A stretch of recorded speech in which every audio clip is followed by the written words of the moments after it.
Hello everyone, this is going to be a really brief video where we just talk about states of matter. Eventually we're going to be talking about energy changes and heat when we have phase changes, so changing between solids and liquids and gases. But for now, just a few basic pieces of information about different states of matter. Before we get into states of matter, I just want to mention something called kinetic molecular theory. This is a theory that underlies a lot of the things we're going to be doing in this section. And we've talked about atomic theory, which is the idea that matter is made of atoms. Kinetic molecular theory kind of talks about the motion of atoms and molecules. So kinetic molecular theory says that matter is made of tiny particles. So that could be atoms, molecules, ions. And these tiny particles are in constant, random, straight line motion.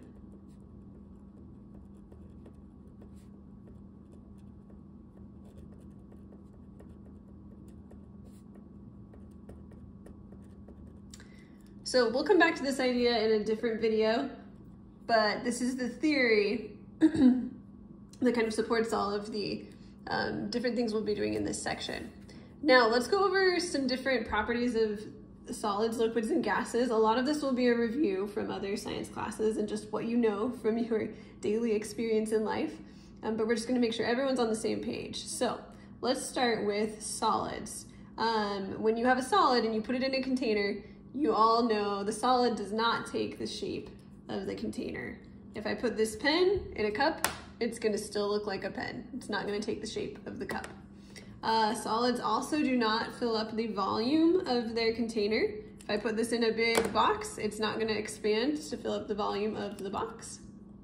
A lot of this section will be about motion of particles. So solids have low kinetic energy. The atoms in solids are moving. All atoms are moving somewhat, but atoms and molecules in solids are moving less. Solids have stronger attractions between molecules, so stronger intermolecular forces. That's one of the things that holds them together and keeps them in their solid form as opposed to a liquid or gas form. And then compressibility, that's how much can you kind of like push a substance together. Solids have low compressibility. Like for example, if I squeeze this pen, it's pretty hard to compress it into a smaller shape. So now let's talk about liquids. If you pour a liquid into a container, it does take the shape of the container, but it does not expand to fill the volume of the container. It stays the volume that it was to begin with. Liquids have more kinetic energy than solids, so we'll say medium here, and they have less attraction between the atoms and molecules than solids. So again, medium. Liquids have low compressibility. And then let's talk about gases. So gases, if you put a gas in a container, it will take the shape of the container, and we know it will expand to fill up the volume of the container. Gases have high kinetic energy. The atoms and molecules are moving around very, very quickly, and they have low attractions between the molecules. That's what allows them to move around and be separate from each other. So weak.